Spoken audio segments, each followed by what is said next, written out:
satu masa mempunyai hubungan yang akrab dan erat. Beliau datang dari Bangil ke Banyuwangi, tepatnya ke rumah saya di Tulungagung, yang waktu itu mungkin transportasinya masih sangat sulit. Beliau datang bersilaturahim dan menjalin hubungan keakraban sehingga Abuya Habib Hasan bin Ahmad Baharul mengajar di tempat saya, di rumah orang tua saya di Tulungagung. Beliau mengajar, entah itu setengah bulan sekali atau sebulan sekali beliau mengajar. Yang diajarkan bahasa Arab. Ini komitmen beliau. Beliau memang ahli dalam bidang bahasa Arab dan sekaligus pejuang. Bukan hanya ahli tapi sekaligus pejuang. Beliau datang ke Tulungagung, tempat yang sangat terpencil. Atau dulu itu pakai apa itu komunikasinya sehingga bisa lancar gitu.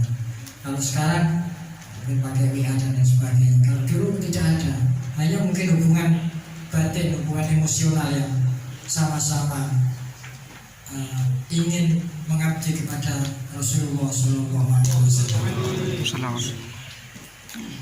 Itu beliau lakukan sebelum mendirikan pondok pesantren Darul Ulumah Dakwah di Aceh. Beliau masih tinggal di Bali. Tidak hanya Tulungagung, tapi pondok-pondok di manapun mungkin se-Indonesia beliau kunjungi, beliau mengajar di sana. Jadi muridnya Habib Hasan bin Ahmad Baharul ini sebenarnya bukan hanya alumni di Darul Ulumah Dakwah, tapi di pondok-pondok yang ada di Nusantara. Sulit menyantap beliau, tapi mudah-mudahan kita semuanya bisa meneladani beliau, bisa meneladani beliau yang jelas-jelas waliul min auliyaillah, perjuangannya jelas. Ini maafin tadi ada insya Allah apa namanya manaqibnya beliau. Ini tadi sekedar ungkapan saya bahwa saya ini bukan apa-apa. Saya ini juniornya Habib Muhsin Baharul, Ustaz Maki, Ustaz Kamil, Ustaz Zainal Abidin dari Cangkan. Saya ini hanya istilahnya orang Jawa mampir-mampir saja. Ilmunya nggak dapat, tapi insya Allah saya yakin dapat barokahnya beliau. Amin. Nah, barokahnya ini penting. Jadi kita hanya punya mengharapkan barokah. Ilmunya tidak seberapa, saya yakin ilmu saya dapat tidak banyak. Tapi mudah-mudahan barokahnya bisa membuat yang sedikit itu menjadi banyak. Apalagi sekarang malam ini haulnya ini, saya setiap bulan Maulid, insya Allah kalau tidak ada udur, tidak ada halangan pasti datang ke sana. Sekarang karena di sana tidak ada acara yang ada di Banyuwangi, maka saya harus datang.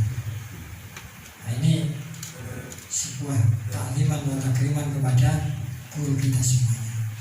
Insya Allah kita mudah-mudahan bisa meneladani, sekaligus kita mendapatkan berkah dari Habib Hasan bin Ahmad Baharul. Mungkin itu dari saya. Mudah-mudahan sedikit tapi ada manfaatnya. Wassalamualaikum warahmatullahi wabarakatuh.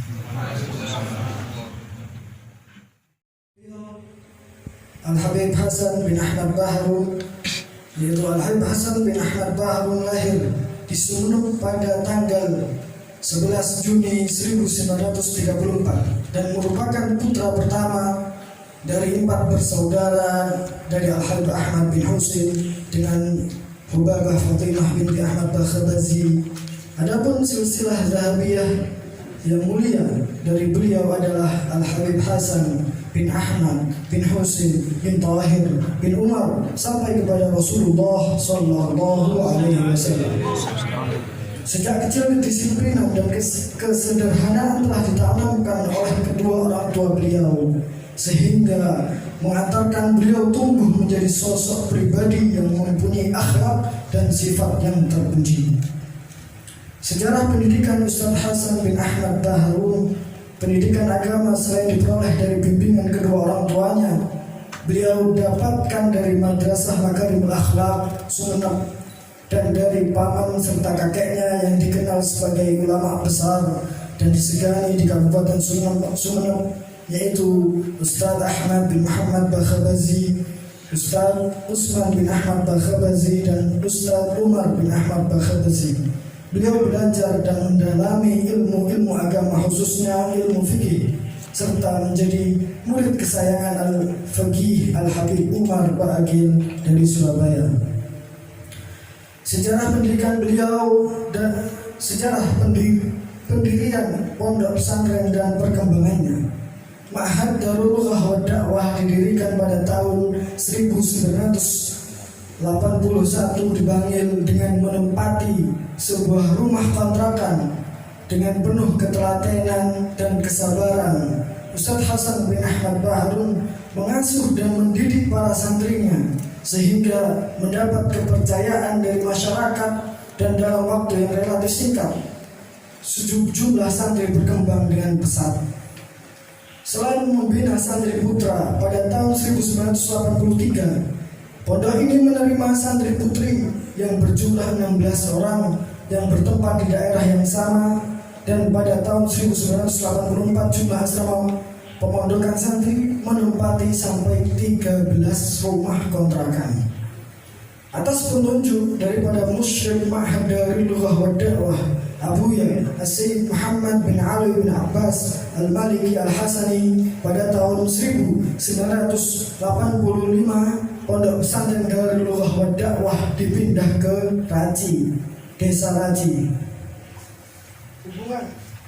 Hubungan sosial Abuya Al-Habib Hasan bin Ahmad Baharun, beliau sangat dekat dengan ulama dari berbagai kalangan, dekat dengan para kiai yang ada di Indonesia, khususnya kiai Jawa dan kiai ulama Timur Tengah seperti Hadramaut, Yaman, Mekah, Madinah, dan lain-lain. Beliau juga memiliki hubungan yang sangat dekat dengan Abu Yazid Muhammad bin Alawi Al-Maliki, sehingga Abu Hasan menjadikan beliau penasehat pondok pesantren Darul Lughah wa Da'wah. Perjalanan dakwah Abu Hasan: setelah menimba ilmu, beliau melakukan perjalanan dakwah ke berbagai wilayah pelosok Kalimantan seperti Pontianak dan lain-lainnya. Dan ini beliau lakukan dengan sabar dan tekun serta butuh pengorbanan hingga dakwah beliau diterima oleh masyarakat sekitar. Beliau berdakwah sampai beberapa tahun dengan penuh kegigihan, serta berdakwah beliau dengan menjual minyak wangi dan menjadi fotografer, sehingga dakwah beliau yang sembari penjualan tersebut beliau juga sering membantu dan bahkan mengutamakan orang lain, sehingga sangat lumrah jika dalam beliau sedikit mendapatkan untung. Bahkan tidak jarang beliau tidak mendapatkan keuntungan. Dengan inilah beliau dikenal sebagai peringai yang sangat dermawan. Pada tahun 23 Mei 1999 Masyayikh bertepat di tanggal 8 Safar 1420 Hijriah, beliau berpulang ke rahmatullah. Kemudian estafet kepemimpinan dilanjutkan oleh putra beliau, yaitu Abuya Al-Habib Ali Zainal Abidin bin Hasan bin Ahmad Baharun. Beberapa bulan sebelum beliau wafat sering mengungkapkan cita-cita besar beliau, yaitu ingin membuat organisasi yang dapat menyatukan umat Islam, karena beliau berpendapat bahwa dengan persatuan umat Islam banyak hal yang bisa dilakukan. Bahkan ketika ada pertemuan ulama di Jakarta dan beliau berhalangan hadir, beliau menitipkan surat kepada saudaranya, yaitu Habib Qasim bin Ahmad Baharun, yang mewakilinya untuk membacakan surat beliau sebagai usulan dari beliau, yaitu agar para ulama menggagas organisasi persatuan habaib, ulama, kiai, santri, dan para simpatisan dalam ikatan satu wadah non-politik yang tujuannya murni untuk kepentingan umat Islam. Bahkan beliau berjanji sanggup meninggalkan pondok dan menyerahkan urusan pondok kepada putranya Al-Habib Al-Habib Zain bin Hasan bin Ahmad Baharun. Sedangkan beliau sendiri ingin bersilaturahmi kepada para ulama di seluruh Nusantara untuk mensosialisasikan ide besar dan mulia tersebut. Sifat-sifat dan kisah-kisah keteladanan Abuya Ustaz Hasan bin Ahmad Baharun. Beberapa sifat yang menonjol Ustaz Hasan yang sudah sangat ma'ruf di kalangan santri dan guru-guru, kalangan habaib, kalangan masyarakat yang sering berkomunikasi dengan beliau sebagai seorang figur ulama, sebagai pewaris Nabi betul-betul. Beliau mewariskan sifat-sifat sikap dan perjuangan datuknya Al-Mustafa Nabi Muhammad Sallallahu Alaihi Wasallam. Dan agar kita lebih jelas akan dipaparkan sifat-sifat tersebut secara contoh-contoh sebagian peristiwa serta kehidupan beliau, sehingga kita dapat menemukan sifat dan sikap keteladanan beliau yang juga senantiasa ditanamkan bagi santri-santrinya, yaitu sebagai berikut. Yang pertama, sabar beliau. Sifat kesabaran sangat luar biasa, sebagaimana kesaksian dari cerita yang dilukiskan oleh ayah handanya sendiri, Al-Habib Ahmad bin Husain Baharun. Beliau berkata, Hasan itu sangat sabar. Kalau saya marahi, walaupun dia tidak salah, dia tidak pernah menjawab. Dan apabila difitnah dan diganggu, orang tidak pernah membalas. Dan hanya kepada saya dia menceritakan agar didoakan sehingga diberikan kekuatan dan kesabaran dalam menghadapi cobaan dan fitnahan tersebut. Begitu menurut penuturan Al-Habib Ahmad Baharun pada waktu Ustaz Hasan menghadap ilahi. Beliau dermawan dan sangat perhatian terhadap fakir miskin dan anak yatim.